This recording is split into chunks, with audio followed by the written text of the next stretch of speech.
Palestinian militants fired thousands of rockets into Israel overnight in a surprise assault by land, sea, and air. Palestinian gunmen are inside Israeli cities and towns. The death toll is rising. Israelis seen taking cover as sirens wailed across the country. The death toll in Israel now at least 900 after this weekend's violent attack. Israel declared a state of war. אנחנו במלחמה, לא במבצע, לא בסבבים, במלחמה.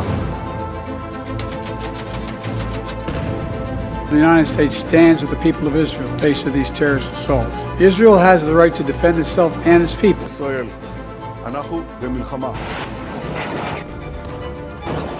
Israel has formally declared war. Israel declares war. Israel is at war. It has come under terrorist attack. A fiery response to an unprecedented attack by Hamas on Israeli soil.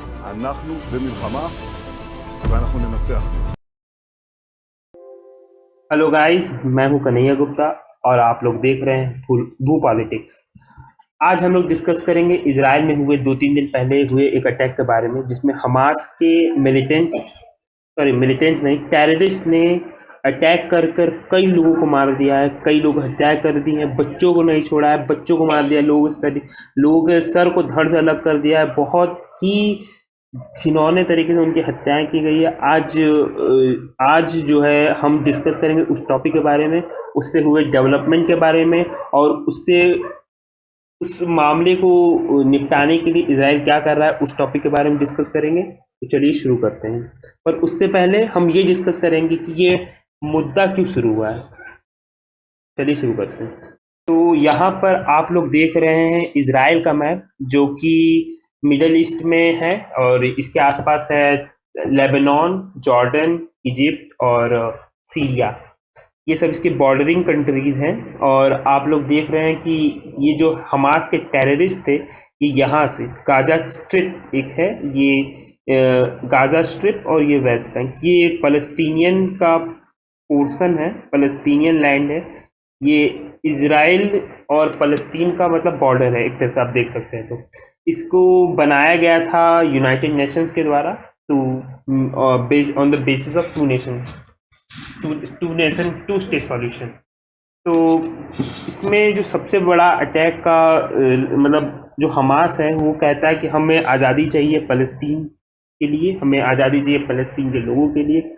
उनका ऐसा कहना है, पर देखिए क्या कर रहे हैं यहाँ पे। उनके अटैक के कुछ रीज़न है। सबसे बड़ा रीज़न है आईमेक प्रोजेक्ट, जो कि इंडिया मिडिल ईस्ट से होते हुए यूरोप को जोड़ने वाला एक प्रोजेक्ट था, जो कि आप ऐसे यहाँ पर देख सकते हैं, जो कि यहाँ यूरोप से जोड़ रहा है टीआरईएस ग्रीस से, और यहाँ सऊदी अरब के हल हदीता से होते हुए यहाँ हराद, और फिर यहाँ यूएई से हुए यहाँ मुंबई पोर्ट से जुड़ रहा था।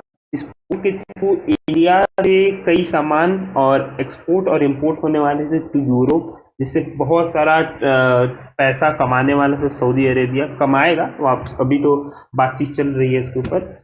इस प्रोजेक्ट को सबसे बड़ा रीज़न बताया जा रहा है क्योंकि on the cost of this project Saudi Arabia जो है तैयार हो चुका है for the normalisation of relation to Israel and Saudi Arabia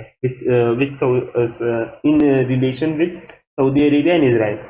तो इससे नॉर्मलाइजेशन से सबसे बड़ा दिक्कत होने वाला है फ़लस्तीन की आज़ादी की मांग को लेकर, क्योंकि जैसे ही सऊदी अरेबिया इस नॉर्मलाइजेशन के लिए मान जाएगा, वैसे ही उनका जो आज़ादी का मांग है वो कमज़ोर हो जाएगा। क्योंकि सऊदी अरेबिया का ऐसा माना जाता है कि वो मुस्लिम वर्ल्ड का लीडर है। अभी आप देख रहे हैं कि सबसे बड़ी समस्या है इजराइल कई देशों से घिरा हुआ है। यहाँ पे आप देखेंगे लेबनान है, यहाँ सीरिया है, और इनके ऊपर कई देश अटैक करना चाहते हैं। सबसे इसके ऊपर 2 फ्रंट वॉर 3 फ्रंट वॉर की भी शुरुआत हो सकती है। जैसे यहाँ से लेबनान की ओर से हिजबुल्लाह अटैक कर सकता है, यहाँ से आपका क्या नाम है इजिप्ट से भी अटैक किया जा सकता है, और जॉर्डन सीरिया से भी अटैक किया जा सकता है। मतलब 2-3 फ्रंट वॉर खुल सकता है। तो ये सबसे बड़ा रीज़न है। और सेकंड सबसे बड़ा रीज़न है increasing Israeli settlement in Palestinian land. Palestinian के एरिया में जो इजरायलीज़ का लगातार बढ़ती हुई आबादी है, उनका बढ़ता हुआ जो स्थान है, वो भी सबसे बड़ा रीज़न बताया जा रहा है। और थर्ड सबसे बड़ा रीज़न है मोसाद का इंटेलिजेंस फेल्योर। मोसाद के द्वारा जो इंटेलिजेंस फेल्योर नहीं प्रोवाइड कराया जा पाया, इसकी वजह से गाज़ा स्ट्रिप से होते हुए हमास के टेरिस घुसकर कई ज्यूज़ को मार चुके हैं और बहुत Israel now at war. Israel is now at war and अब ये वॉर कई दिन तक चलता है देखिए। इज़राइल के हिसाब से बहुत लंबा चलने वाला है। और फोर्थ सबसे बड़ा रीज़न बताया जा रहा है अल-अक्सा मॉस्क। ये जो है विवाद कई हजारों सालों से चल रहा है। अगर देखा जाए तो शुरू में यह विवाद क्रिश्चियंस और ज्यूज़ के बीच था, फिर बाद में यह विवाद बढ़ते ज्यूज़ और मुस्लिम के बीच हो गया। और इसमें ये जो है पवित्र स्थान है तीनों ही धर्म का, इसे तीनों धर्म में पवित्र स्थल माना गया है, ज्यूज़, इस्लाम और क्रिश्चियनिटी, क्योंकि तीनों ही अब्राहमिक रिलीजन्स और ये उन्हीं के एक पवित्र स्थान, एक बहुत ही पवित्र स्थान में तीनों लोग इसमें विश्वास करते हैं। तो उनके बीच आपस में विवाद है इसको लेकर और मतभेद हैं और इसका झगड़ा चल रहा है। इस फलस्तीनियन जो आज़ादी मांग रहे हैं वो कहते हैं जेरूसलम जो है उनका है, जबकि इजरायली कहते हैं जेरूसलम उनका है। और अभी फ़िलहाल तो जेरूसलम जो है अंडर कंट्रोल ऑफ इजराइल है, जो कि मैक्सिमम एरिया तो वही कंट्रोल करता है और जो अल-अक्सा मस्जिद की सिक्योरिटी है वो भी इजराइल ही प्रोवाइड करता है। वहाँ पे सारे जो है सुरक्षा के इंतज़ाम जो है इजराइल के द्वारा किए जाते हैं। इजराइल का पॉइंट ऑफ व्यू अब इसी में झगड़ा ये होता है कि इजराइल कहता है कि अटैक जो है पहले अंदर से बाहर से जो है कुछ अटैकर्स उनके आर्मी के ऊपर आएंगे, अटैक करेंगे और फिर अंदर मस्जिद के अंदर चले जाएंगे बचने के लिए। तो आर्मी फिर अंदर घुस नहीं पाती है और अटैक हो नहीं पाता है। तो फिर इन रिटेलिएशन जो इजराइल का मतलब पॉइंट ऑफ व्यू है, इजराइल कहता है कि इसीलिए रिटेलिएशन कई बार परेशान हो गए, इसीलिए हम जो है अंदर मस्जिद के अंदर जाके मारते हैं। और हमारा का कहना है कि हम मस्जिद के अंदर घुस के निर्दोष लोगों मारते हैं। तो अब ये तो दोनों का पॉइंट ऑफ व्यू, इसमें क्या कहा जाता है आप लोग कमेंट करके बताइएगा। और आगे आप देख सकते हैं कि यहाँ पे एक कफार अज़ा नाम का एक एरिया है जो कि गाज़ा स्ट्रिप से कुछ दूर है, कुछ माइल्स दूर है। वहाँ पर आतंकवादी घरों में घुसे और बर्बरता के अंतिम बिंदु तक पहुँच गए। मतलब बर्बरता का जो आखिरी एंड होता है वहाँ तक पहुँच गए। पूरे के पूरे फैमिली को मार दिया गया है, पूरे के पूरे परिवार को मार दिया गया है, बच्चों तक को नहीं छोड़ा गया। अभी हम आगे आपको दिखाएंगे कुछ फोटोज हैं जो कि इजरायली गवर्नमेंट के द्वारा रिलीज़ किया गया है। ये देखिए यहाँ पे कुछ जो लोग मारे गए उनकी लाशों को IDF के फोर्सेस जो हैं, इजराइल डिफेंस फोर्सेस जो है यहाँ पे कलेक्ट कर रही हैं और उनका अंतिम संस्कार करने के लिए ले जा रही है। हमास के फाइटर्स ने देखिए कई लोगों को नरसंहार किया है। देखिए ये तीनों लोग जो है सर्वाइवर्स हैं जो कि सुपरनोवा फेस्टिवल में थे। इनके ऊपर भी अटैक किया गया। वहाँ पे भी करीब 150-200 लोग मारे गए हैं, 250 लोग मारे गए हैं। और मतलब लोगों को जो गाड़ी के नीचे छिपे थे, हल्का सा उनका पैर हिल रहा था, उनको भी मार दिया गया है। और ये लोग कैसे कैसे बच गए हैं और अपने एक्सपीरियंस को शेयर कर रहे हैं और बता रहे हैं कि ये बहुत डरे हुए और सहमे हुए थे, पर इन्होंने किसी तरह बड़ी मुश्किल से अपनी जान बचाई है और ये जिंदा है और अंडर सिक्योरिटी है इस समय। और यहाँ देख सकते हैं कि किस तरह से आतंकवादियों ने जो है वहाँ पे उस गांव कफार अज़ा जो गांव था वहाँ पे कई बच्चों को मार दिया है, कई बच्चों की मतलब जला दिया है। आपको आगे दिखाते हैं। यहाँ पे देखिए ये बच्चे हैं, इनको जला दिया गया है। अब ऐसा महसूस हो रहा है कि इनको जला दिया गया है। यहाँ देखिए, ये देखिए बच्चों को भी गोलियों से भून दिया गया। छोटे छोटे 5-5 महीने 2-2 महीने के बच्चे, उनका क्या दोष था? उनका क्या दोष था? एक जब युद्ध हो रहा है तो उसमें निर्दोष मारे जा रहे हैं, इवन बच्चों को भी नहीं छोड़ा जा रहा है।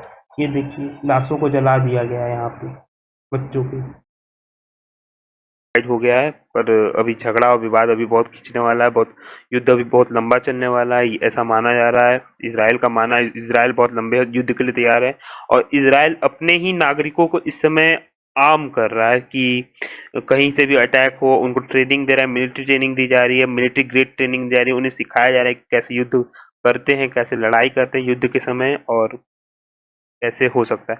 इसका सबसे पहला डेवलपमेंट हुआ था अब्राहम अकॉर्ड के द्वारा। अब्राहम अकॉर्ड जो कि साइन किया गया था स्टेट ऑफ इजराइल, यूएई और बहरीन के बीच में, जिसको ब्रोकर किया था यूएस ने, जिसमें नॉर्मलाइजेशन होने वाला था सारे रिश्तों का। आप सभी एक डिप्लोमेटिक टाइज बनाने वाले थे, और फिर उसके बाद जो आईएमएफ प्रोजेक्ट के थ्रू सऊदी अरेबिया नॉर्मलाइज करने वाला था इजराइल के साथ एट द कॉस्ट ऑफ, इस आईएमएफ प्रोजेक्ट के लिए at the cost of Palestinian के सारे प्रॉब्लम्स को भूल जाने की, सारी समस्याओं को भूल जाना था और इस प्रोजेक्ट को कंटिन्यू करना था, जो कि ये एज अ ट्रांजिट की तरह काम करता है। यहाँ से ट्रांजिट की तरह काम करता है, इंपोर्ट एक्सपोर्ट यहाँ से मुंबई से होते हुए यूरोप की तरह जाता है, जो कि इस समय ये जो है यहाँ से जाता है इजिप्ट के सुएज कनाल से होते हुए यहाँ यूरोप जाता है, जो कि इस समय सबसे छोटा रास्ता माना जाता है। और इसी को मतलब मोस्टली ट्रेड्स की। अब हम आगे देखेंगे कि यहाँ पे कुछ फेक न्यूज भी फैलाया जा रहा है, जिसमें कहा जा रहा है कि सऊदी अरेबिया ने सारे रिश्ते नाते सब तोड़ दिए हैं और वो नॉर्मलाइजेशन नहीं करने वाला है। अभी यहाँ पे हम देखेंगे, यहाँ पे देखिए ब्रेकिंग न्यूज छापा गया है, Saudi Arabia ends all negotiation. बहुत बड़े बड़े यूट्यूबर्स ने इसे भी छाप दिया है, मतलब without any proper fact checking.